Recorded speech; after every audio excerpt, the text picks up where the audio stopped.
difficult, but it brings liberation.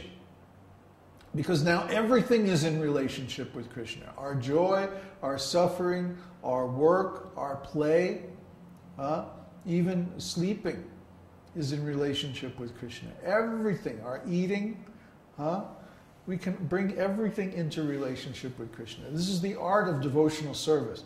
How do we bring every part of our being back into relationship with Krishna? If we can figure this out, then we get liberation. And everyone has to figure it out on their own because everyone is an individual. Everybody is different. There are suggestions in the scriptures, but the scriptures can't cover every possibility because human life is just too variegated. There's too many possibilities, too many different situations. But the scriptures can give the principle. The principle is that we take every aspect of our lives and add Krishna. Not that we have to give up anything. I mean, beyond giving up meat eating and stuff like that. Yeah, we have to do that. But let's say that we're very attached to music, for example. I was a musician for many years and I was very attached to music. I couldn't give it up. So what did I do? I used it in Krishna's service. I recorded so many CDs of Krishna conscious music. So anything, I mean, music happens to be pretty easy to engage in Krishna's service. You just chant the mantra to a nice tune and automatically we're using our music for Krishna. But anything can be used in Krishna's service. Anything. Prabhupada one time said, even atomic missiles can be used in Krishna's service. So somehow or other, there is a way to engage all aspects of our life, all our qualities, all our energy, all our particular talents and particular likes and dislikes in Krishna's service. That's why it's important to read Srimad Bhagavatam.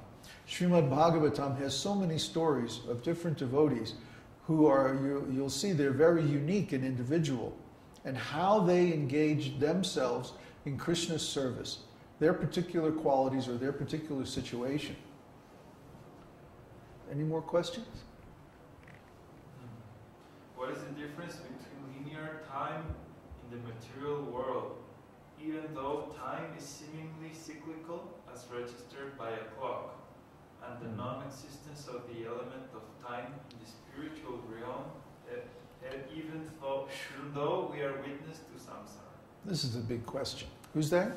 Krishna Prapti. Krishna Prapti. Well, time is cyclical, but the cycles aren't measured by the clock very well. Actually, time is fractal. Fractal means the same shape or the same relationship repeats at different scales, bigger and smaller scales. Like if you look at a fractal, diagram of a fractal, and you zoom in on it, you'll see the same design that was in the overall figure at smaller and smaller and smaller scales. So similarly, the same pattern.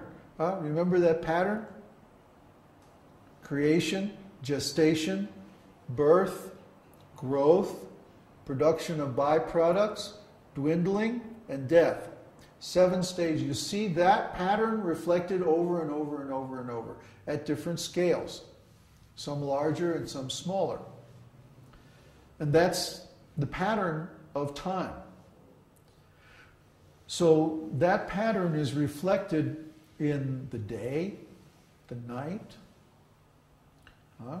the birth and life of every living entity, the weather, the seasons, the ages, the yugas, on every scale, every time scale, from very, very short, like subatomic particles, all the way up to galaxies and the whole universe. Everything reflects that same pattern. 7 stages. So we have to understand that because time is fractal, but the clock doesn't measure that. That's why we study astrology.